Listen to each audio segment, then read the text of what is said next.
Hello, everybody, and welcome to Coffee with Kate.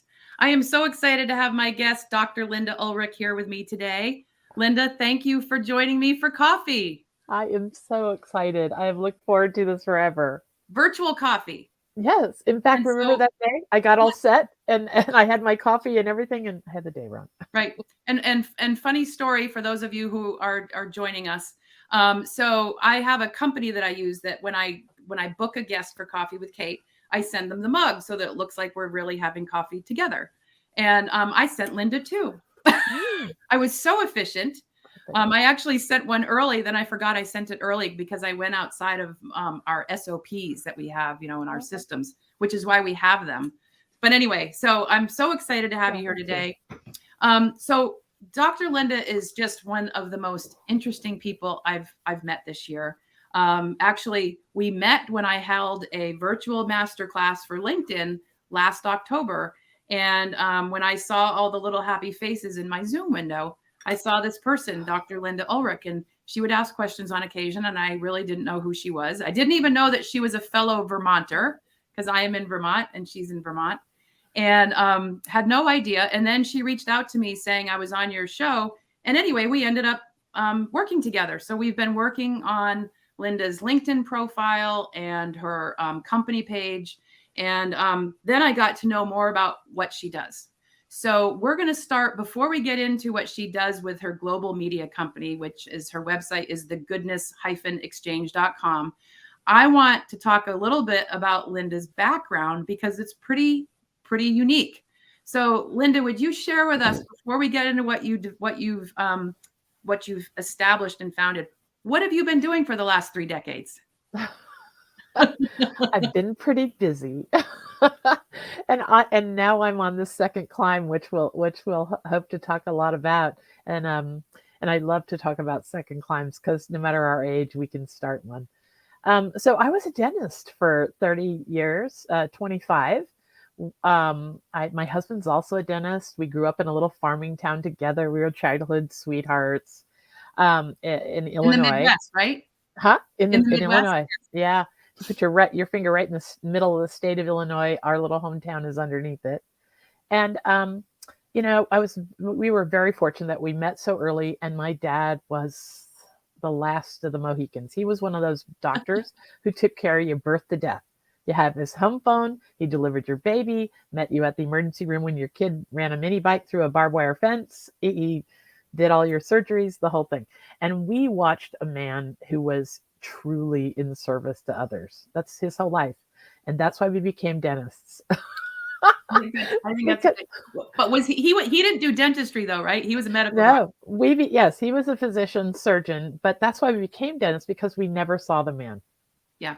As a family man, he even knew that it was not good. And the next door neighbor was a dentist, just the nicest guy you'd ever want to meet. Also very busy and very committed to his profession. But he was home at 6 o'clock, drove in the driveway with the same cardigan he wore in high school, and very steady, the opposite of my dad. And my dad always pointed over there and thought, if we're going to stay together our whole lives, we could build a better family and professional life if we had more balance. Right.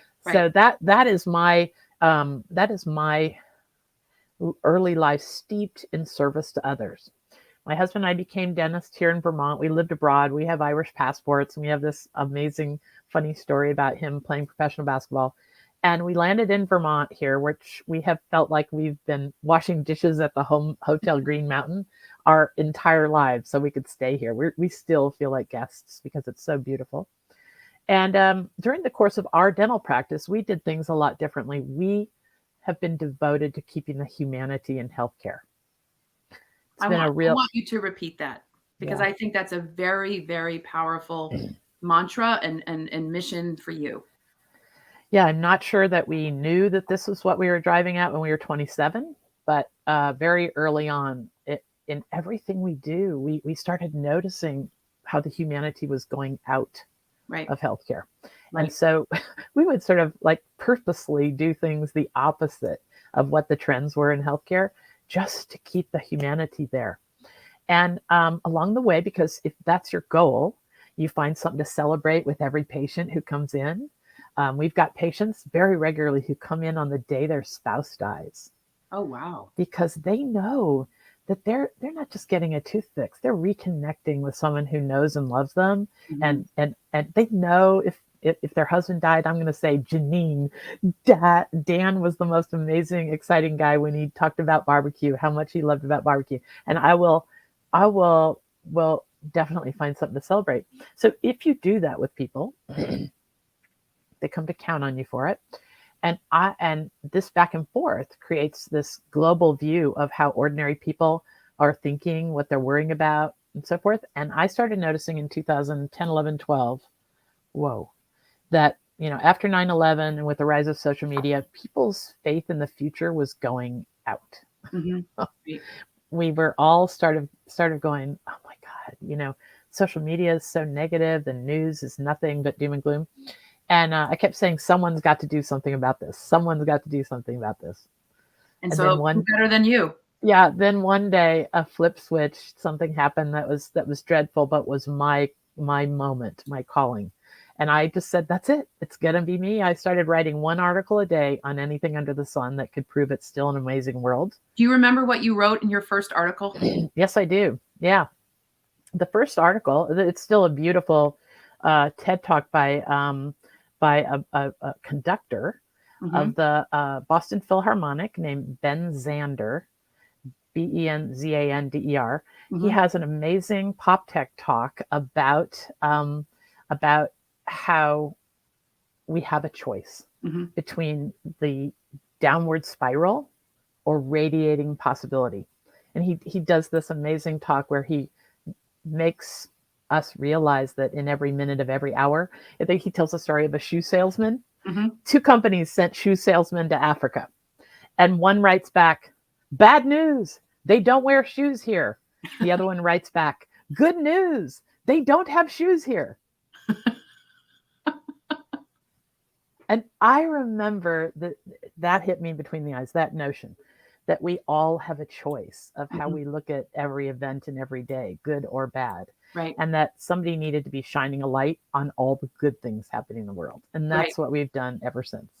Well, Jay Cummings, hey, Jay, he's up your way in St. Albans.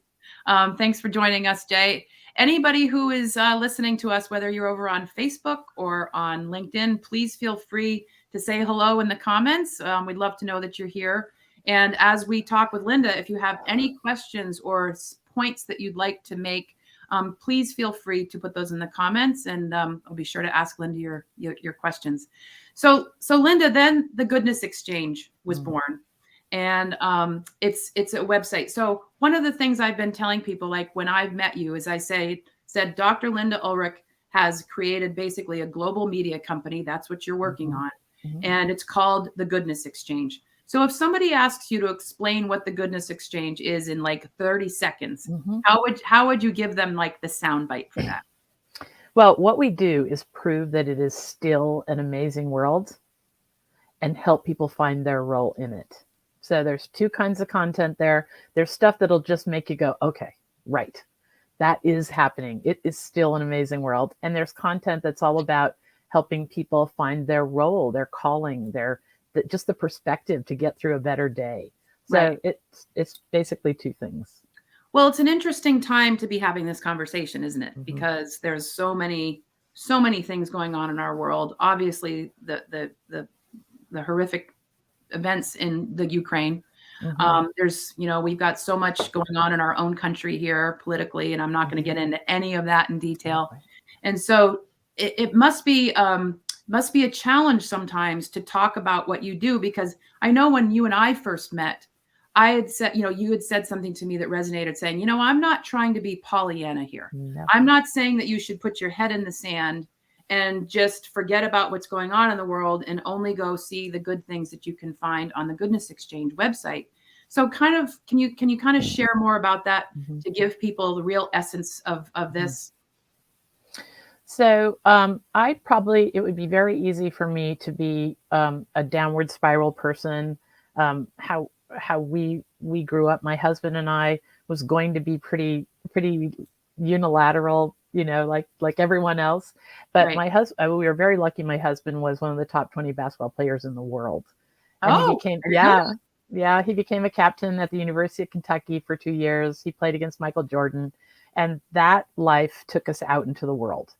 And we started traveling, eventually had Irish passports, and we were determined to raise our children to be global citizens. Mm-hmm. Well, that exposure to some of the bleakest places on the planet, because we always traveled for purpose. We took them to places that aren't usually vacation destinations. But one day I realized that what the version of humanity that they were seeing is full of unbelievable kindness and generosity. And whoa, the ingenuity in places that aren't as fortunate as we all are It's is developed. Yeah. yes, it's so beautiful. And I realized one day that that that the slice of reality that we're seeing on social media and the news is such a tiny slice of reality. For Mm-hmm. sure, it exists. There was some ugliness in this world, and I have seen one of the ugliest sides of humanity in a childhood tragedy in my life. So I know that that exists, but what we're seeing is by no means a balance. Mm-hmm. And so I'll let everyone else who are experts in the trying things in our community, in our world, there are experts who need to tell us those stories. And I don't tell people to tune them out. That's a whole nother thing I can help us with today, is how I take in the news. But what I am saying is we can't make good decisions for our children or our businesses or whatever if we don't know the whole picture. And what we do at the Goodness Exchange is point to insight and innovation going uncelebrated, not, Right. not puppies in mailboxes. We Right. all know where to get that. We are pointing at real things, real people solving amazing problems in extraordinary ways and celebrating it. Right. So, talk to me about one of the things that I had, teased about our conversation today was the gratitude economy. Yeah. Now, that's not a term or something that you invented. I mean, Yeah. it's been out there for a while. So, taking what you just mentioned, we're sort of segueing into the gratitude economy. Mm-hmm. Define for us in case people don't really know, what is the gratitude economy? So what I see happening is millions and millions of social innovators popping up. People like me who are on the second climb, people like my web developer who's 35 and wants to find a way to be impactful in the world, not only just helping us but outside. And then there's the graduates coming out of college right now. There's a lot of them who never want to work for the man. Yeah. There's a lot that just want to start out earning a good living wage and doing good in the world. So that's where the impulse starts as humans. It's just a rising tide right now. Mm-hmm. Okay. So how the economy factors into that is 69% of us now identify as values-driven consumers. Mm-hmm. And that number jumped, I think it was 2018 to 19, it jumped 13%. I'll bet Now, that's jumped even more since the pandemic. Would you agree? There is no telling. And I'll give people an example of what being a values-driven consumer means in real everyday life. Now, maybe some of your viewers can think of how we don't just buy just anything for our Gen Z or millennial kids anymore. Right. You got to think this thing through. A good example is during the pandemic, all my kids moved home with their significant others. So there was 8 of us living here. I was heading out the door one day to go get a piece of plywood. I said, I'm going to get plywood. And I mentioned the box store I was going to. And everyone yelled at the same time from every corner of my house, no, go to the other store. And I'm like, whoa, wait a minute. Well, these young people all know a very unfortunate aspect of the CEO and owner of the one box store I was headed to. And they said, don't give that business a dime. Right. Go across the street to this other business where the CEO is one of the only Black CEOs in the Fortune 500. Right. And this is just an everyday example of the kind of decisions their generation, I'm sure Gen Xers and boomers are starting to go that way too, but this is consumer sentiment. We are going to hold businesses accountable who are not making the world a better place as they do good business. And so the gratitude economy is just that. We're searching for people who we're grateful for. Right. And we're okay if they make money, but they got to be contributing things to the greater good, and it can't be greenwashing. Well, you and I are a member of a women's entrepreneur organization called eWomen Network, which is U.S. It's very big, 500,000 members, but it's in Australia, it's in Canada as well. But Sandra Yancey, the founder of the organization, has 9 values, and at the beginning of every meeting, she is a values-driven organization. And I think having those values, one of which is give first, share always. Women who are entrepreneurs want to be a part of this organization because of its values. And even though Sandra's mission is 1 million women achieving 1 million in annual revenue, she always says it's not to get the fancy house and the fancy car, but it's to leave legacy and do good with the money. So that does that fit into the gratitude economy definition? It's a perfect example of the gratitude economy. This can go everywhere from, hey, I drive all the way across town to get to a hairdresser because she and her team make me feel taller when I walk out of there. I'm grateful for how they make me feel. And they're sensitive to this and that. And they're looking out for all kinds of little customer service things that just make me feel glad. And I'll make that drive. The gratitude economy goes all the way from there to who we decide to buy our next pair of running shoes for. Okay.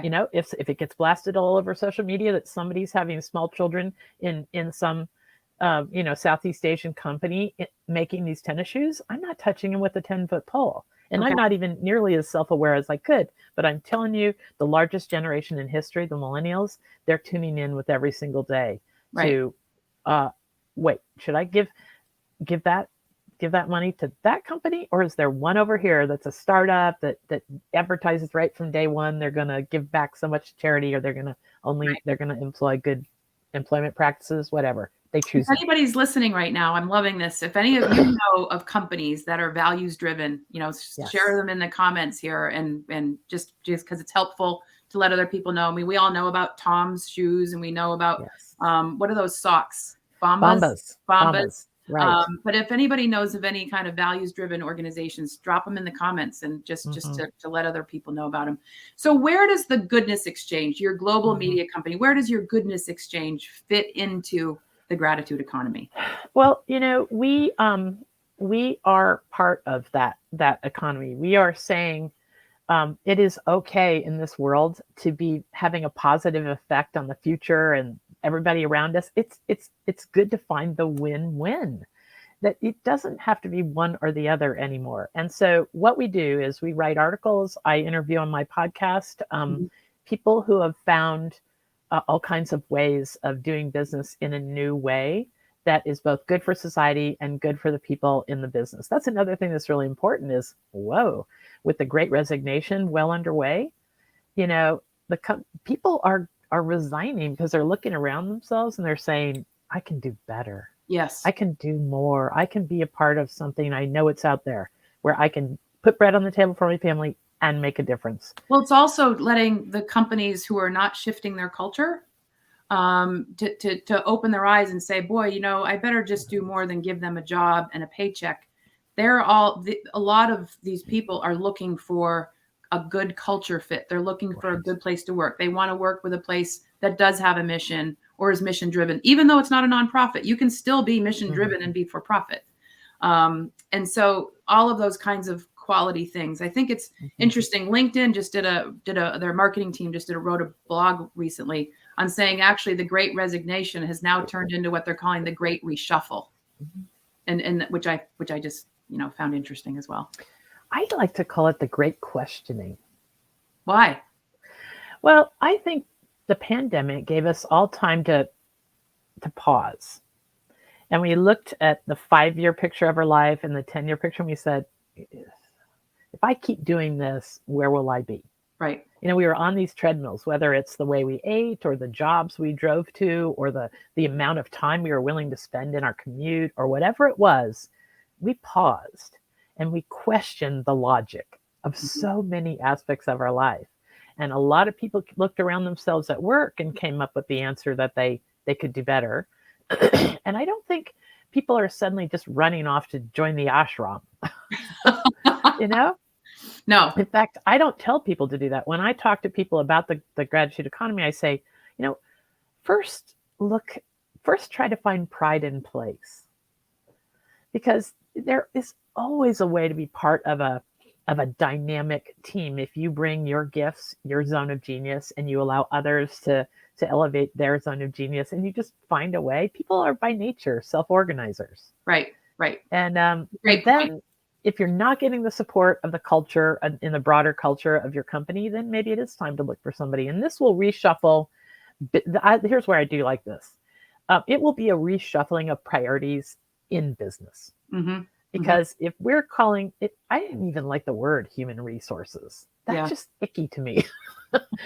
we're treating humans like they're resources to be gobbled up and used and turned. No. Yeah. I think most people are going to be, who are in that process, are looking for a place where they feel like they can do good work, put bread on the table, and make a difference in the world, and have a quality of life that they're really proud of, a life well lived. Right. So let's shift back to the website now. And I want us to talk about what's there, what people can find there. It's goodness-exchange.com. I'll put that up again. And then also Dr. Lynda has a really great podcast that she has, so that you can find her podcast. You do what, 1 or 2 interviews a week? Yeah. Sometimes I do 3 or 4. Right. Yeah. Okay. So the gist of the website, the gap that we found on the internet, here's the gap that was on the internet when I started looking around, that almost 10 years ago now, and it's still there, is that there was no one shining a light on insight and innovation with no politics and no ads. Now, I don't know about you, but I think we've all had it up to here with politics. We have. And we know, I think our antennas have grown about this big now. Most of us know that the content we are seeing on the internet, in most cases, is built to either have an agenda of commercial agenda, or a political agenda, or both, or some wackiness out there. And so, so we are trying to create one article after another, and one podcast after another, and a community for people who are like-minded, where you can go and you can be free of that, and you can focus on the things that we can all agree upon as progress and insight and innovation. Yes. And so, for instance, there's going to be my friend Helen is agreeing with us with exactly what you said. Thank you, Helen. It's nice to have you here. Yeah, I mean, my brother is as conservative politically as you could possibly be, and he thinks that the Goodness Exchange is for him. He's constantly tapping out little messages to me on stuff he learned there that he never thought was possible. And then, my neighbors are here in Vermont are super liberal, and they think it's for them too. And I just think that we have a limiting belief in society about how much division there is also. Correct. Because that's what we get bombarded with all the time. Yes. We're either getting bombarded with it, like you said, though, even though we're bombarded with it, it's actually still only a slice of reality. And so that's why I love what you're doing on the Goodness Exchange. It's becoming a habit for me to go there. I'd like it to become a daily habit. That's my goal. But when I go there, I like going down the rabbit hole that I go into when I get there. Let's talk about, so on the Goodness Exchange, when I first was interviewing you and getting to know what you were doing, one of the questions I asked you was, I said, how do you source your content? Because you have a very interesting way. You're not just like seeing a cute Facebook post and resharing it to the website. I mean, you have a real intention and strategy with how you source the content and the resources that you put on the Goodness Exchange. Can you share with us, how you go about doing that? Yeah. So I think the number one institutional gap of the internet is trust. If you think just what's missing across the board is trust. And so we pride ourselves on the amount of dig in and the rigor that we use to decide what we're going to write about. Because, and after you get good at it, you can check a source just like that, and you can smell a rat real quick, and then know how to get there and say, oh boy, we're not touching this with 10-foot pole. There are ways which we have learned to employ and just really master to make sure we are not going to get tripped up and be yet another place that people had hopes for, and then their hopes were dashed. So my daughter's a Harvard grad, and that's really when the project took off. I was a woman dentist. I had an 8th grader and a sophomore in high school.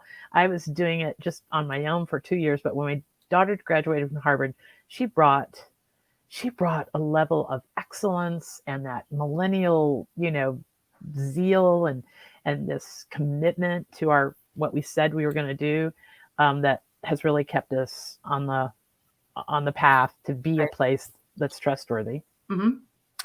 And I'll give you an example. Wait, I want to just interject here. Hold your thought. So Dr. Lynda's daughter, Liesel, is actually her CEO of the Goodness Exchange. So I love that this is becoming like a family, almost like a family business. Yes. And I tell you, I do a little public speaking on that particular aspect of things. I think the world is ready to figure out how to cross generation our knowledge and wisdom base. Right. And we have found a really great rhythm with what I know after, decades of life in professional exploration and all that stuff, and what she knows, because she's right there on the edge. If we imagine the earth kind of turning towards us, right, she and her team are right there on the edge, and they can look over at what's coming that I can't see. Right. But I can see. So it's a nice blend. Yes. Yeah. I always say I only get to be right about 20% of the time. Well, I apologize for interrupting you there, but I wanted to make a point because I think that's really neat. Well, I was going to give you some. So go back to what you were saying. Well, I was going to give you some examples of the kind of content that we like to shine a light on. For instance, there is an innovator named Damian Mander, one of the most powerful TED Talks you'll ever watch. Damian Mander has figured out that single mothers make the best game wardens in Africa. Wow. Tell me more. He has discovered that, now think about this, in places that you have to really work hard to survive, and there's a lot of society against you, man, single mothers know how to de-escalate. That's all they have got, that they have to de-escalate all day long. They know what's going on in their community, and they are trying to turn themselves inside out to raise these little kids they have in the best way possible and give them a future. Those are all really strong motivators when you are looking for opportunity. So Damian Mander was a paramilitary expert in the Iraq War. He was a sniper, essentially. Yep. And when that war was over, he's an Australian guy. When that war was over, he was like, oh no, what does somebody with my skill set do? And he went on a vacation in Africa. And I'm not gonna spoil the story because the TED Talk really tells it best. How he discovered that wildlife conservation, and especially protecting endangered species, is war. Oh, it involves organized crime. And suddenly a light bulb went on that this is something he knew about and that he could correct.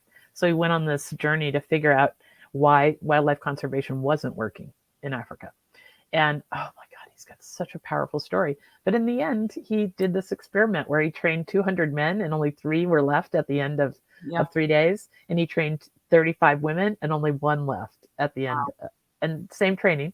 And then he discovered all these capabilities about involving community in the protection of wildlife and conservation. Right. And how women spend 80% of their money back in their community, and men only 10%. Oh, interesting. Yeah, there's just a whole lot to it. Jane Goodall is on his board now. There's some that think he's arguably got one of the most important ideas in conservation in 100 years. Damian is but one of thousands of people in this world who have figured out how to turn things on their side and go in a brand new direction and solve problems. Right. He's one of tens of thousands. And so many of our articles are about people just like him. There's Topher White, who's discovered how to save all the remaining rainforest using old cell phones like we have in a drawer. Oh, wow. There's just one, and he has this crazy innovation path that makes perfect sense after you see it, as does Damian Mander. Do you have to get permission from them, or do you just, I mean, it's kind of open source, right? Yeah, what we usually do, we think that this has become a video world, like nobody reads anymore. Not that I agree with it, but it just is. So we find an amazing video done by an amazing videographer, and we have really high standards there, that tells a story in the most remarkable way, and then we build the article around it. Okay.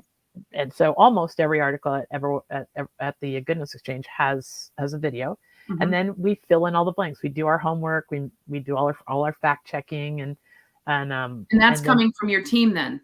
Yes. Yeah, So we write all the basically articles. it's your thought leadership Yes. around these topics. Yeah. So That's fascinating. yeah, and we do our homework. We'll sometimes spend 2 hours just picking the photo. Yeah. Because we want to give it, we want it to be attributed to the right person, and we want it to be magical. And that's another thing. Liesl was a design major at Harvard, so she has made a beautiful website out of it. And then there's this component of the content that just helps people with fresh perspectives about how we make sense of the world around us. Yep. Oops, I put the wrong So the content it's about ordinary people too, not just people solving big problems like the rainforest and endangered species. There's the story about the woman in Hartford, Connecticut, who's figured out a way to teach the local high schoolers the amazing magic of serving others through healthy food. They feed thousands of people every month healthy food, and older people partner with high schoolers, and it changes people's lives.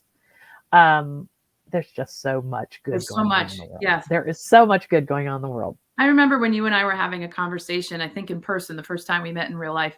And somebody was at the table talking with us too. And they said, it's kind of like that little mantra or meme that people have seen about Mr. Rogers, who Mr. Rogers would say, when something bad is happening, look for the helpers. So for little kids who might get scared by something, but look for the people who are helping.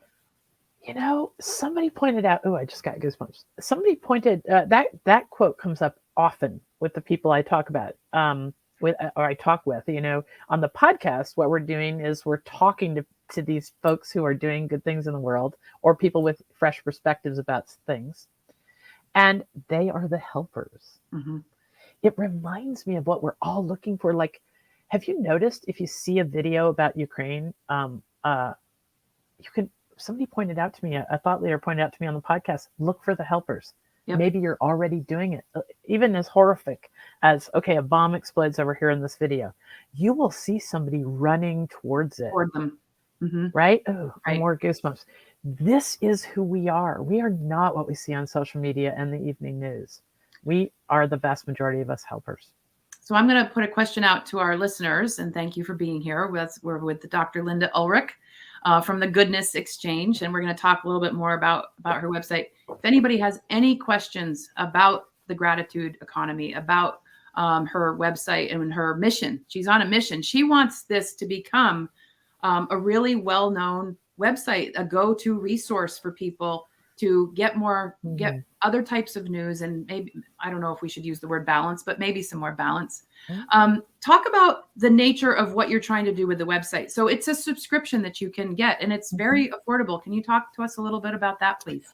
Yeah, well, my original concept was that this would always be global, not North American centered. And because I've traveled to places like Nepal and Tibet and stuff, $2 a day is a giant investment for a lot of people in the world. And I was once moved by a story of a little Afghan girl who that moved me to do this as well. And so we keep a $2 membership there so people can access all this goodness in the world, even if that is a stretch. I just insisted when we created, and it has to have a subscription model because it does. Well, it has to sustain itself. Yeah, it has to be sustainable. Yeah. And as everyone wants to remind me, it has to grow. Everyone says, how are you going to grow this? And so people that can do more and want more from the website than the reassuring articles and the celebration there's a $12 membership where you can actually access a whole bunch more content that'll help you find your role in the goodness in the world.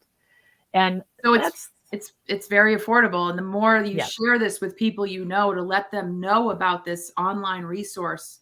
I mean, and it's not just an archive of feel-good stories. You have very high standards.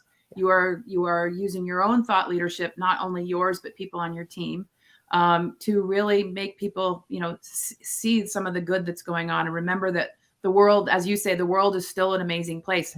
Leora just came in and said, I'm really appreciating this conversation today. Thank you both. So thank you for being here, Lee. So do you want to just, expand a little bit more on that observation? Well, Leora is pointing to something that we've discovered in our own personal lives and our conversations, Liesl and I, with people, and in the feedback we get on the website is it's easy to feel like we're alone in caring, Mm-hmm. right? Do you ever get that moment where you're sitting in some public setting and you just think, gosh, there's that horrible thing happening right there. Does no one else care? Or even sometimes, with your family or friends, Right. you can be kind of driven to think, oh wow, that's so sad. Does no one else care? And so this is the community aspect of the goodness exchange. Why we call it an exchange is because we hope to grow it.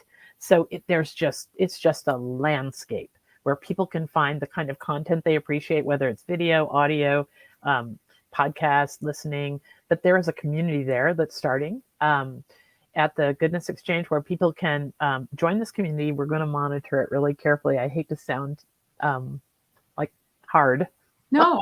but I've personally had it with folks that just think they can just drop anything and disrupt people's lives and just add just total chaos and negativity to others. I think we've all got to really wait before we press send Yeah.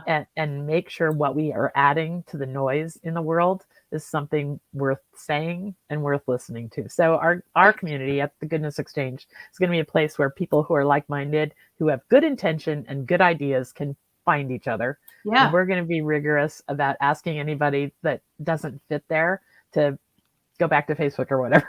Well, Helen is really enjoying this conversation. She said, there is good in the world, and we do need some balance.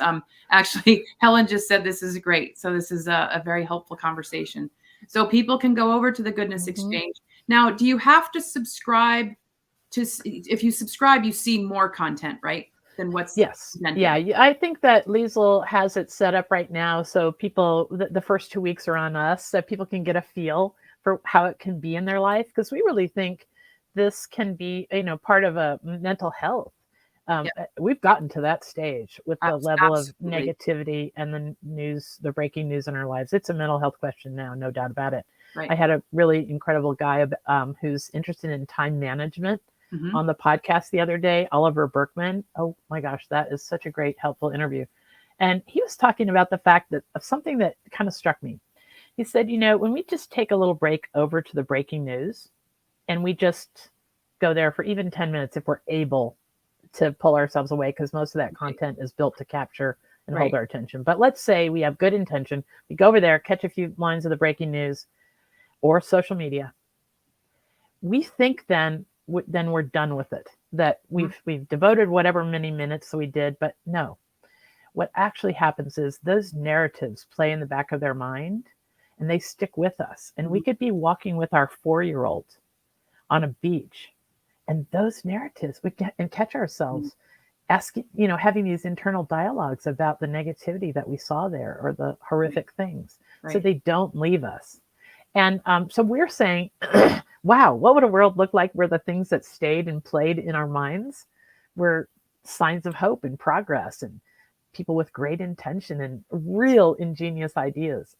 And that's what you're going to find there. And we are saying that there's room for the seriousness of our world and there's room for the celebration. When you and I were working on exploring your speaking topics, because you are going to be a speaker going around and talking about, the Goodness Exchange, but you have speaker topics that you speak about on each of these things. And one of them was about the pause, which you brought up earlier. And it's resonated with me. I have a really good friend who is in eWomen Network. You have yet to meet her, Linda. She lives in Vermont. Her name is Lisa Danforth. And she does a lot of work around the power of the pause. Okay. And it's great. But when you talked about it in the sense of like, when we go on to Facebook or we go wherever we go, there's clickbait. And if the more we click on that, the more gets served up. So that has actually made me pause. Like that's a headline that's kind of intrigued me, but if I click on that, I'm going to get more of that. Like I've actually started practicing that pause of like, do I really need to see that? I know enough about what's going on. Don't have my head in the sand. Can you expand on what you said when you said, I found that very, very profound. So I'm not doing this in a self-promotion way, but I have had so many people share with me that I was the closing speaker for TEDx Naperville, which is one of the largest, oldest TEDx in the world. And I was moved to do this talk about the conspiracy of goodness that's happening right now. The talk's called Exposing the Conspiracy of Goodness. And in the course of producing that talk, because we had that year, that was the heart of the pandemic, 2020. Yes. We all had to produce our own videos. Here we went into this thinking we were going to show up on stage. So you did TEDx via video in your backyard.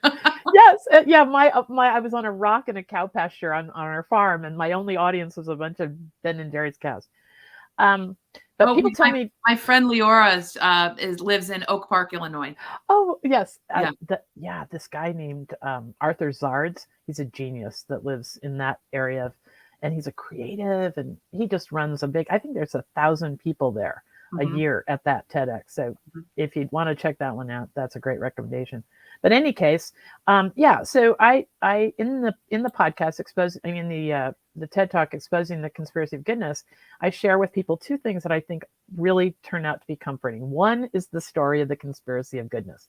That is a story that people can really hang on to, and I tell it right early in the podcast. But the second thing I share with people is the 4 shifts, because this is what Kate's referring to. I ran this by an MIT guy who's a whiz in internet security and how the internet plays out in our lives. And he was like, oh, that's pretty simple, but it's true. So here it goes. If you want to change what you see on the screens in your life, there are 4 shifts that you do that are super simple, what Kate's talking about. And you can't sort of unhear it once I tell you this. Okay, so here they are really fast. The first thing you do, go on the internet and you pause before you click on anything, because someone is counting every click you make. We sure are. Essentially, your click is a vote for more of whatever you give your attention to. Even if it's leaving you like super heartbroken, sad, or angry, or fearful, if you give your attention to that means like a like, a swipe. Even some algorithms are meant to see how long our eyes are staring on a piece of content. So it's really pause. And then I always ask myself, do we need more of this? It's a great question. Okay, because this takes in, and I mean the real we, because I might like that my political team won a great victory and is rubbing the other team into the ground. I might like that. But do we need more of that? Right. No, because I'll answer no every time. I'm for the greater good. I'm sure a lot of people who listen to your podcast are too. Okay, so that's the first thing. Pause before you click on anything, because somebody's counting every click you make, and ask yourself, do we need more of this? And then the second shift is ignore more.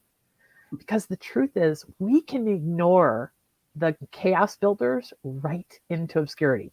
No one is creating content that we won't click on. Right. That's just it. And this goes to something really, really important that I like to remind people of. Even if you're on social media and you see the most horrific thing that you have just got to comment on, remember that it's all about triggering our fear and anger and capturing and holding our attention. So what you do, if you comment, you just gave those bad people a vote, because nobody's counting things as good or bad clicks on the internet. Right. And then you know what you did? You just triggered about 20 people who agree with them to slide in and give that piece of more of that. Fan the flames. That's it. So pause, ignore more. The third shift is seek signs of goodness and progress, because that's what your algorithm is looking for. The algorithm started out as a helpful thing, a tool to get us one place to another faster. So if your algorithm sees you liking, clicking, or in any way engaging with negative content, that's what it'll serve you. But the opposite is true too. So seek signs of goodness and progress. And then the fourth shift is, when you find it, share it. Because sharing is the number one most valuable thing you can do to elevate good things in the world. Right. Sharing gets all kinds of mechanisms of commerce and support and algorithms going. And so don't be afraid. If you found that thing that made your heart soar and it's obvious that it makes the world a better place, then share it. And Leora made a really cool statement, which is very relevant to what you just said. I've been very affected by the state of the world. It has put me in bad mental places. I've had to finally turn it off, but that doesn't mean I'm unaware. I study history, but I revere art and I focus on the beautiful lately. And I'm actually connected with Leora. So when she goes to like the Metropolitan Museum of Art, or she's walking in her beautiful neighborhood, showing the architecture of the Frank Lloyd Wright houses in Oak Park, and seeing the spring flowers in bloom. I mean, that's because I like to see what Leora posts. She gets served up to me a lot more on Facebook than the other stuff that I don't really need to see anymore. And so that's a gift. So thank you, Leora, for that. And thank you for sharing that. And Leora, you are highlighting just an amazing concept. What I've noticed is if we look for beauty instead of truth, we'll find truth a lot more often. Oh, I love that. Say that again. I just started noticing my habits one day, and I'm an artist. I make giant metal sculptures, life-size dinosaurs out of metal. I can't wait to come to your house. I want to see all of your life size. I've seen some of the pictures, and you've done some of these with your daughter too. I want to see your sculptures. Yeah, it's a funny, crazy hobby, but it reminds me of what Leora just pointed out. There's nothing like standing in front of a life-size pterodactyl, 18 feet tall, with his wings spread out, that you knew flew above us 65 million years ago. Don't even get me started. But look, when we see beauty, when we search for beauty, we can tell the people that are the thoughtful, helpful, measured voices. We're not looking for truth. Don't look for truth. Look for beauty. And these thoughtful, measured, helpful voices in society will be the ones that rise to the top. Right. Now, you will discover in art and architecture and science, so much in science. Oh, don't even get me started on the new space stuff that's happening. Wow, look for beauty. And we will find truth a lot more often. It will rise to our consciousness. I love how you stated that. That's one of those things I want to write down and stick on a thing and have it next to me all the time. It's just true. It is true. So anybody who has who's listening, if you have any questions or comments similar to what Leora shared, please feel free. We are starting to wind down. And so Dr. Lynda, can you tell me, there's probably lots of people here who would like to learn about the Goodness Exchange, go to the website. We've put the website up. What are some other ways if people wanted to reach out to you? Where are you most often online? Well, I am creating a whole lot of series of 1-minute videos, either with the insights I'm stumbling upon, or with the people I'm interviewing on the Conspiracy Goodness podcast. And so we're finding that kind of content is best on LinkedIn. Is that, it's just people are looking for the helpful voices on LinkedIn very often. I think you see the stuff. That's one of the things that I think that you and I resonated with when you first reached out, is not only do I know LinkedIn, and that's what I work on with my clients, but LinkedIn is still one of the only places on the internet where organic reach is still rewarded. Yes, you can do paid. Yes, you can do all of these other things, but there's still, and it's mostly a professional network, but people are showing, the behind the scenes. They're showing their human side. They're showing the causes they believe in, or the goodness. There's not as much vitriol on LinkedIn as you find maybe in other places. So I think LinkedIn's a great place for your message. Yeah. What are some other ways people could get a hold of you? We are in the stage right now where we need people's feedback. I want to make really sure a small detail. Our job is to shine a light on all the goodness and progress, this enormous wave of goodness and progress that people aren't hearing nearly enough about. So what we sort of do is we really look at ourselves as curators, so people don't have to go searching for good content. It's such a needle in a haystack if your algorithms aren't tuned just right. And so we look at ourselves as curators and really just people shining a light on others. So that's the best way to support goodness in the world and progress, and the folks that are the helpers, is to find places like us. There are others, and engage. Decide what you give your attention to. This is the rule of sanity right now. Is that what we give our attention to expands. Exactly. And if you give your attention to folks that are supporting a better future for us all, that's going to be what expands in your mind and your life and your kid's life and your working space. So I am encouraging people to use my personal email right now. It's Dr Lynda, and on Linda's screen. with a Y. Oh, it's on screen. Yeah. Perfect. Yeah. Dr Lynda at goodnessexchange.com. Goodness-exchange.com. Mm-hmm. And Yeah. I also wanted to let people know. So I think this is the TED Talk that you did in Naperville. This is the, yes, that's the TED Talk. Yes. I wish I could put the link in the comments, but StreamYard doesn't allow me to put it on. So when in the replay, I will go back into the replay as soon as this is over, and I'll put the link in. Great. So right now, if you're not sure, just take a picture of your screen and you can see the link up there. YouTube always gives these kind of gobbledygook URLs, and there's not much we can do about it. Yeah. But and then this, of course, is the website, and people can access your podcast there too, right? Yes. It's on the top. You'll see the podcast heading, and then go over there and dive into all these amazing people with fresh perspectives and great things that are going on in the world. So what is your final request of people after they got off to listening to my webcast today? What is it that you're asking? Because I'm thinking of you sharing. Yes. So here's what I'm encouraging people every day, all day. Do what you can do. That's it. There's like nothing too small that can change the direction of the world. And when you think over the scope of time, something kind that you may do, a kind word to the person checking you out in the grocery store, over the scope of time, those things matter. And if you can do bigger things, great, but just do what you can do. If you're great at guitar and the people in your workforce are haggard and really dragging their knuckles from the pandemic, then offer to have a group Facebook page where you teach guitar lessons every Thursday night or what have you. We don't have to all of us go out and save the rainforest. Right. We should just do what we can do and then find places that keep you inspired and don't leave you dragging your knuckles. And just decide what you give your attention to. Well, if you don't mind, I'm going to offer a couple little ideas that came to mind. Lee says, smile and make my corner of the world better. That's a nice one too.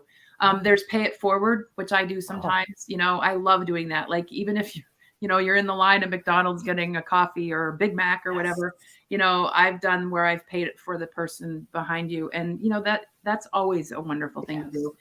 The other thing from a standpoint of LinkedIn and business is that we all, those of us who have LinkedIn profiles, there's a way to give other people a recommendation, a LinkedIn recommendation. So we all want to receive them because they're great testimonials to our work or our work ethic, but also give them unsolicited. Think of people who have done something for you and go to their LinkedIn profile and give them a recommendation without being asked to do it. That's another really nice way. It's a surprise. It's something different. I think whenever we find ways to do things, Helen, she just said it's so nice to have others who don't give in to this hopelessness and is positive. Helen is a member of some of social media groups that I'm a part of. And oftentimes Helen comes in and posts some really great memes, or she posts her own positivity. I actually had a chance to meet Helen in Sedona when we were at a conference together last fall. There were a group of us that had gone out for a walk. And as we were coming back, Helen's walking down the path.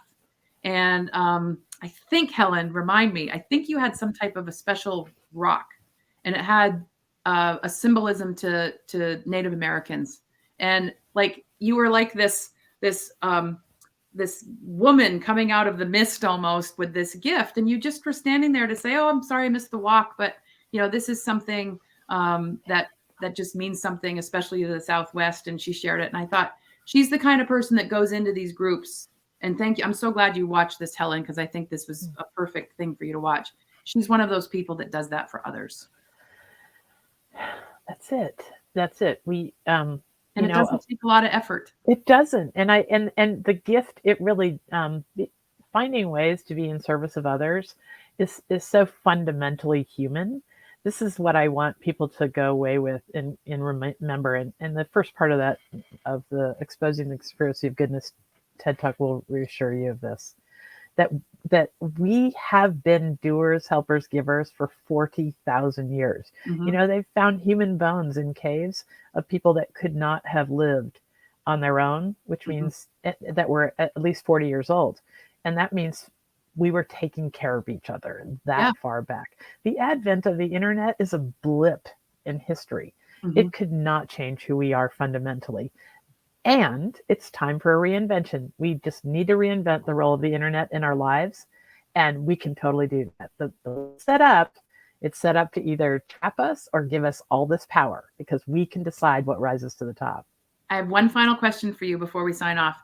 So if someone goes to your website and there's a story there that they want to share, is it doable to share whatever you see on their own social media? Yes. If you scroll down through the stories and the page, you're going to get to all this sharing. You're going to get to recommended articles next that are sort of in the same vein. It's really set up like some people can't believe that it's two women in northern Vermont. They think it's like a CNN created website. We Vermonters are amazing. Corporate thing. We used to live in Vermont. So. Yeah, most people think it's a big invention of a corporation, but it's just me and my team of 7, and they are great people, and they are ushering in a new era. They're dedicated. Well, that's what we need. So, Dr. Lynda, I'm going to sign off, but please stay on so that you and I can just debrief afterwards. So thank you, everybody, for being here with me on my Coffee with Kate show with Dr. Lynda. Thank you so much for joining me for coffee. And we will be doing another show next month in May, and I'll be putting out information for that. So thank you so much, Dr. Lynda, for being here today. And thank you, everybody, for tuning in, and we will see you on the replay.